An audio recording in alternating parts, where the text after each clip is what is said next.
हमारे चैनल को सब्सक्राइब करें और बेल नोटिफिकेशन को ज़रूर दबाएं। ज्योतिष रत्न लाइव चैनल के इस कार्यक्रम में दर्शकों आपका बहुत बहुत हार्दिक स्वागत है। मैं हूं आचार्य पंडित सर्वदानंद शर्मा। मेरी ओर से भी आप सभी को बहुत बहुत प्यार भरा नमस्कार। मित्रों, ये जो हमारा वीडियो है जिसमें हम चर्चा आपके साथ करेंगे भगवान श्री कृष्ण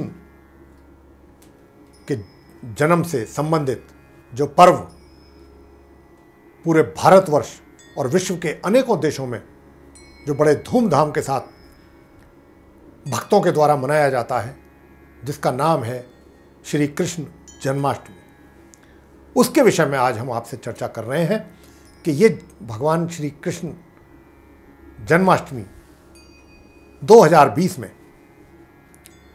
इसका हम आपको पूरा बताएंगे। इसके विषय में पूजा का मुहूर्त बताएंगे, किस दिन है, कैसे कैसे है।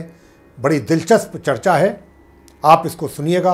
आपकी जानकारी, जिन लोगों को जानकारी पूर्णतया नहीं है, उनकी जानकारी में भी वृद्धि होगी। जो जानते हैं, जो इस बात की जानकारी रखते हैं, उनकी तो कोई बात नहीं, लेकिन जिनको नहीं है उनके लिए भी एक अच्छी जानकारी होगी।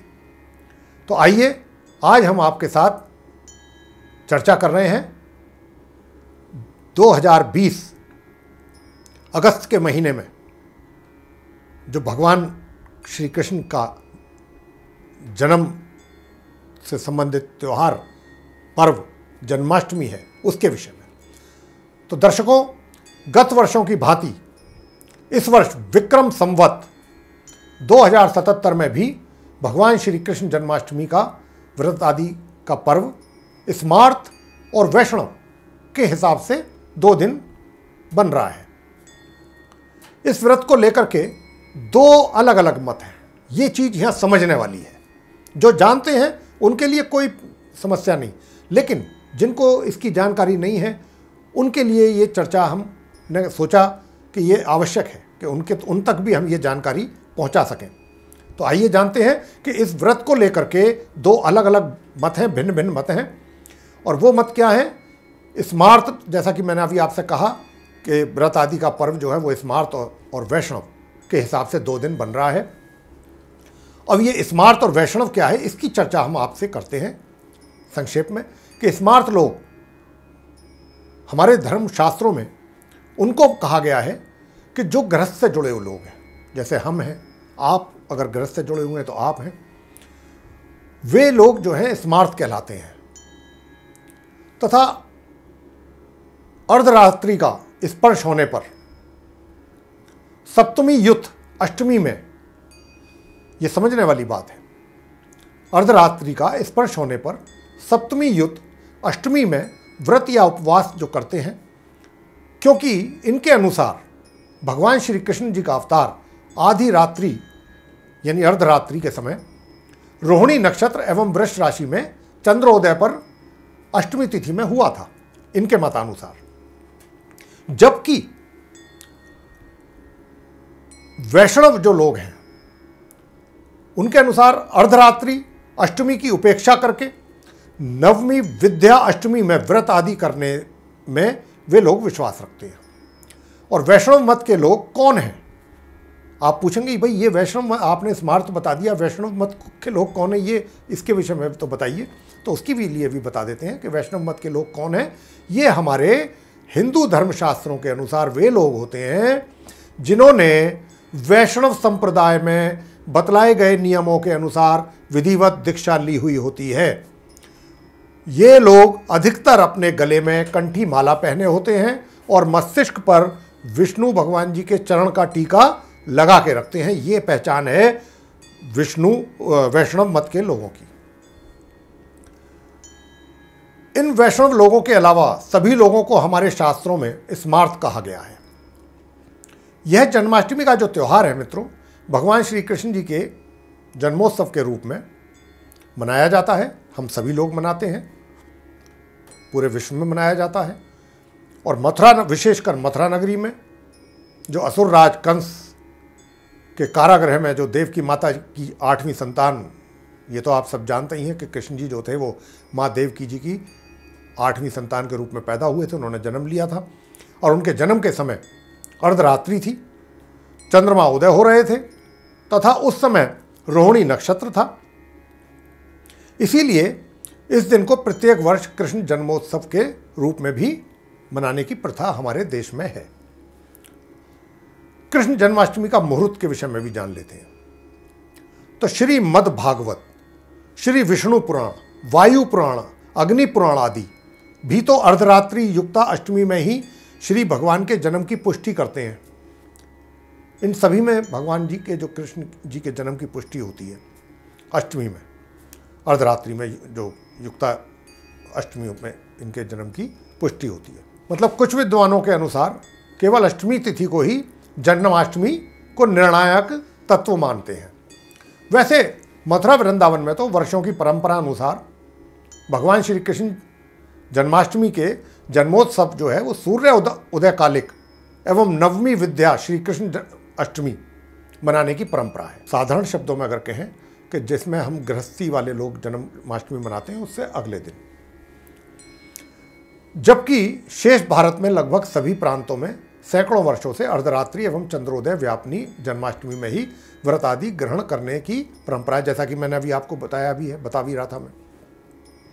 तो इस वर्ष 11 अगस्त 2020 ईस्वी मंगलवार को प्रातः 9:07 से अर्धरात्रि व्यापनी अष्टमी भरणी नक्षत्र कालीन श्री कृष्ण जन्माष्टमी के व्रत के संकल्प व्रत जपादि अनुष्ठान का महात्म्य होगा। और निश्चित पूजा जो मुहूर्त है, मैंने अभी 11 तारीख बताई ना आपको, दिन का समय हो गया। अब रात्रि में होगा तो 12 अगस्त हो जाएगी, 12 बजे से तिथि चेंज हो मतलब डेट चेंज हो जाती है, तो इसलिए अब 12 अगस्त कहेंगे हम। तो निश्चित पूजा मुहूर्त जो है वो 12 अगस्त रात्रि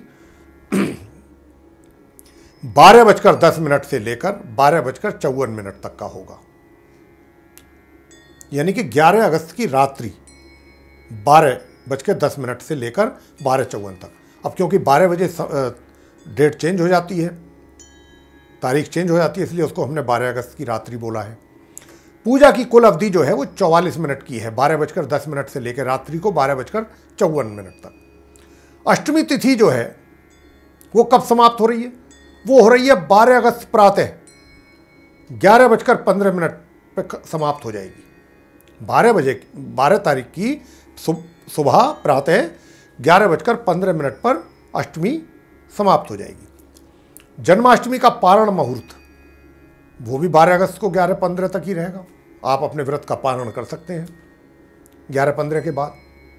तो स्मार्त लोग यानी कि सामान्य गृहस्थी के जो लोग हैं, इस दिन व्रत का आरंभ करके 11 अगस्त को और 12 अगस्त बुधवार को व्रत का पारण मुहूर्त के अनुसार करेंगे एवं जन्माष्टमी मनाएंगे, जो कि उनके लिए श्रेष्ठ एवं सर्वोत्तम रहेगा। जबकि वैष्णव लोग 12 अगस्त 2020 ईस्वी बुधवार को उदयकालिक अष्टमी, जो कि प्रातः 11:15 तक रहेगी, तदोपरांत अर्धरात्रि व्यापनी नवमी तिथि कृत्तिका नक्षत्र वृष राशि में चंद्रमा स्थित होंगे, उसमें वो व्रत एवं जप तथा अनुष्ठान के साथ जन्मोत्सव मनाएंगे वैष्णव लोग। अब आपको हम बता देते हैं दोबारा से कि 11 अगस्त दिन मंगलवार होगा। अर्धरात्रि व्यापनी अष्टमी जो है वो गृहस्थियों के लिए है। इसकी चर्चा हमने आपको बहुत खोल करके, ताकि आपको किसी तरीके का कोई भ्रम ना हो, कई बार हमने इस चीज़ को दोहराया है कि 11 अगस्त दिन मंगलवार होगा, अर्धरात्रि व्यापनी अष्टमी होगी, ये गृहस्थ लोगों के लिए है, उस दिन मनाएंगे वो। और 12 अगस्त की सुबह प्रातः 11:15 तक रहेगी अष्टमी, उसके बाद वो अपना पारण करेंगे मुहूर्त का। और 12 अगस्त दिन बुधवार उदयकालिक अष्टमी वैष्णव सन्यासियों के लिए होगी। मतलब कहने का सार ये है। अब हम आपसे मित्रों एक बहुत ही महत्वपूर्ण संदेश आप तक पहुंचाना चाहते हैं। देखिए, ये तो अभी हमने जो आपको अभी जितना जन्माष्टमी के विषय में चर्चा किया, आपको हमने जन्माष्टमी किस तारीख को है, किस दिनांक को है, अष्टमी तिथि कब है, कितने बजे से कितने बजे तक है, और किन लोगों को कब मनाना है, किन को कब मनाना है, इसकी चर्चा कर ली। लेकिन अब एक बहुत ही इम्पोर्टेंट मैसेज आप तक पहुंचाना चाहते हैं, वो ये कि वे लोग जो कि संतान प्राप्ति में जिनको बाधाएं आ रही हैं,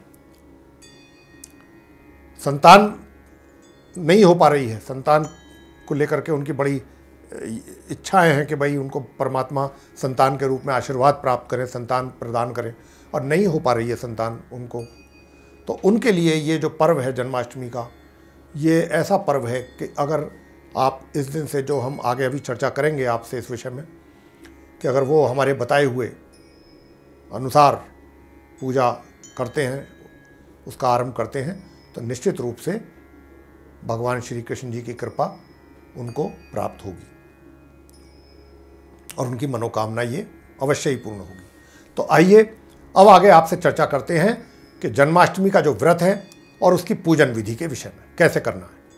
नंबर 1, इस व्रत में अष्टमी के उपवास से, पूजन और नवमी के पारण से व्रत को पूर्ण किया जाता है। जैसा कि अभी हमने आपसे कहा कि अष्टमी बुधवार को प्रातः 11:15 तक रहने वाली है, उसके बाद आप अपने उपवास का या व्रत का पारण करिएगा, समापन करिए। नंबर 2, इस व्रत को करने वालों को व्रत से एक दिन पहले सप्तमी को हल्का तथा सात्विक भोजन करना चाहिए तथा पूर्ण रूप से स्वयं को शुद्ध रखना चाहिए, हर प्रकार से कह रहा हूं मैं, इसमें सारी चीजें आ गई। नंबर 3, व्रत वाले दिन प्रातः स्नान आदि से निवृत्त होकर के सभी देवी देवताओं को नमस्कार करें तथा उत्तर की ओर अपना मुख करके बैठें तथा हाथ में जल लें, फल लें, कुछ फल ले लें, एक फल ले लें, पुष्प ले लें और उसको लेकर के फिर संकल्प करें। संकल्प करके दोपहर के समय काले तिलों के जल से स्नान, उसमें तिल डाल लें काले, उसमें स्नान करें दोबारा, या फिर अपने ऊपर छिड़क लें जल काले तिल का, ऐसा कर लें स्नान ना भी करें तो। और फिर जो है देवकी माता के लिए प्रसूति गृह बनाएं घर में, अपने प्रसूति गृह, आप समझते होंगे प्रसूति गृह का मतलब जहां माता ने मतलब उनको भगवान को जन्म देना है, वो स्थान। तथा इस गृह में एक शुद्ध वस्त्र बिछाएं, लाल रंग का बिछाएं तो और भी अच्छा है, पीले रंग का बिछाएं, लाल का बिछाएं। फिर उस पर कलश स्थापित कर दें। अगर हो सके तो भगवान श्री कृष्ण जी को स्तनपान करवाती हुई माँ भगवती, माँ देवकी माता के चित्र की स्थापना कर दें, या फिर आप एक छोटे से पालने में भगवान श्री कृष्ण जी का जो बाल्यकाल का उनकी प्रतिमा या फोटो है उसको रख सकते हैं। तथा पूजन में देवकी माता और वासुदेव जी, नंद जी, यशोदा जी और लक्ष्मी जी, इन सबका ध्यान करिएगा, उनका नाम लीजिएगा सबका, और इनका सबका नाम लेने के बाद प्रभु का लेते हुए आपको अपना पूजा आरंभ करना है, पूजन आरंभ करें। और यह जो व्रत आप रखेंगे रात्रि 12 बजे के बाद ही इसको खोला जाता है। इस व्रत में अनाज का आपने खाने में उपयोग नहीं करना है। इसमें कूटू एक अन्न होता है, बाजार में मिल जाता है, उसके आप परांठे, पूरी, पकौड़ी जो भी बना के खाना है वो खा लीजिए। मावे की बर्फ़ी खा सकते हैं, दूध पी सकते हैं, ये इस तरीके के, और फल फ्रूट खा सकते हैं। ये इस तरीके की चीज़ व्रत में उपयोग की जाती है। तो जिन व्यक्तियों को अब जिसकी चर्चा अभी हमने आपसे करी थी कि एक इम्पॉर्टेंट मैसेज, अब हम उसी पॉइंट पर आ रहे हैं कि जिन व्यक्तियों को संतान प्राप्ति में बाधा आ रही है उनके लिए यह जन्माष्टमी का पर्व बहुत ही उपयोगी माना जाता है। उसके लिए आपको क्या करना है, भगवान श्री कृष्ण जी के बाल्य रूप की प्रतिमा, ध्यान से सुनिएगा, भगवान श्री कृष्ण जी के बाल्य रूप की प्रतिमा या उनका चित्र के सामने नियमित रूप से धूप दीप जलाकर संकल्प पूर्वक प्रतिदिन 1 या 3 माला का पाठ करने से निश्चय ही संतान की प्राप्ति होती है। और ये इसका आरंभ आपने जन्माष्टमी के ही दिन से करना है। ये विशेष चीज है इस पूजा की कि इसका जो शुभारंभ होगा आपके जन्माष्टमी के ही दिन से होगा, जब आप उनकी पूजा करेंगे घर में व्रत आदि के समय पर। तो 1 या 3 माला का जो मैं बताऊंगा अभी, उसका पाठ करना है। इससे आपको जो करेंगे निश्चय ही परमात्मा आपकी, भगवान श्री कृष्ण की कृपा प्राप्त होगी। और मंत्रों का जाप जो आप करें वो या तो 1.25 लाख की संख्या में करें, जैसे 1.25 लाख हो गए, 3.25 लाख हो गए, 5.25 लाख हो गए, 1.25 के रूप में करें। और आपने, जैसा मैंने अभी आपको कहा कि इसको जो है जन्माष्टमी के शुभ पर्व वाले दिन से ही आरंभ करना होता है। और इन मंत्रों का जाप आप स्वयं या फिर स्वयं कर सकते हैं, जो हम बताने जा रहे हैं। और अगर आपको लगता है कि आप इसको करने में असमर्थ हैं, सक्षम नहीं है, नहीं कर पाएंगे, तो आपको चिंता की कोई बात नहीं है। उसके लिए आप हमारे सीधे कार्यालय से संपर्क स्थापित कर सकते हैं। और ये पूरा इस पूजा का जो बंदोबस्त है वो हमारे शुद्ध ब्राह्मणों के द्वारा होता है, वो आप वहाँ के द्वारा भी संपन्न करा सकते हैं। अब वो मंत्र क्या है जिसका आपने प्रतिदिन जाप करना है, वो मंत्र मैं आपको बता देता हूँ। ओम श्रीं ह्रीं क्लीं ग्लौं देवकी सुत गोविंद वासुदेव जगतपते देही मे तनयम कृष्ण त्वामहं शरणं गतः। ये है मंत्र। आपने इसकी 1 माला या 3 माला प्रतिदिन करनी है और पूरी मात्रा 1.25 लाख या 3.25 लाख या 5.25 लाख उसमें करना है। इसके अतिरिक्त संतान गोपाल स्तोत्र होता है, हिंदी वर्जन मिल जाएगा आपको बाजार में, संतान गोपाल स्तोत्र, उसका भी पाठ मंत्रों का जाप करने के बाद नियमित रूप से करें, मंत्रों का जाप पूरा होने के पश्चात। और जब आप 1.25 लाख या जिसका भी आप संकल्प लेते हैं जन्माष्टमी वाले दिन का, मैं 1.25 लाख जाप करूंगा इस मंत्र के, या 3.25 लाख करूंगा, 5.25 लाख करूंगा, 7.25 लाख करूंगा, ठीक है, उस जितने का भी आप संकल्प लेते हैं, जब वो पूरा कर लेंगे जाप आप 1 माला या 3 माला प्रतिदिन करके, तो उसके पश्चात आपने क्या करना है, दशांश हवन होगा। आपने ब्राह्मणों को बुला करके दशांश हवन करवाना है, घर में तर्पण कराना है मार्जन करके, और ब्राह्मणों को घर पर बुला करके, वो तो आएंगे ही ये सब पूरा कराने के लिए, उनको आपने खीर पूरी से भोजन कराना है। साथ ही उनको श्रद्धानुसार और अपनी क्षमता अनुसार कुछ दक्षिणा दे करके उनके पांव छू करके उनका आशीर्वाद ग्रहण करना है। ये जो हमने आपको बताया है, ये उन लोगों के लिए बताया है कि जिनको संतान प्राप्ति में बाधाएं आ रही हैं, बहुत लंबे समय से परेशान हैं, ये उनके लिए उपाय है। और साथ में ये भी कहा है कि अगर आप इसको करने में, पूजा को और जाप को, अपने आप को सहज नहीं पाते हैं, तो आपको घबराने की कोई आवश्यकता नहीं। आप सीधे हमारे कार्यालय से संपर्क स्थापित कर लीजिएगा, वहाँ से पूरी जानकारी आपको मिल जाएगी इस विषय में। और ये आप अगर वहाँ के माध्यम से ये कराना चाहते हैं तो ये हो जाएगा, कोई इसमें कोई दिक्कत नहीं है। और आप स्वयं कर सकते हैं तो स्वयं कर लीजिए, कोई समस्या नहीं। तो ये हमने आपको बताया है कि ये है उपाय संतान प्राप्ति का। तो मित्रों, ये हमारा जन्माष्टमी को लेकर के जो कार्यक्रम है आपको कैसा लगा है, पसंद आया तो इसको लाइक कीजिए, शेयर कीजिए, तथा चैनल को भी सब्सक्राइब करना ना भूलें। साथ ही जो हमारा बेल आइकन है उसको अवश्य दबाइए, ताकि जो भी हमारे आने वाले नए कार्यक्रम हैं, उनके जो वीडियोज़ हैं वो आप तक आसानी से पहुंच सकें और आप समय अनुसार उनका सभी का लाभ प्राप्त कर सकें। इसी के साथ बहुत बहुत धन्यवाद। जय माता दी।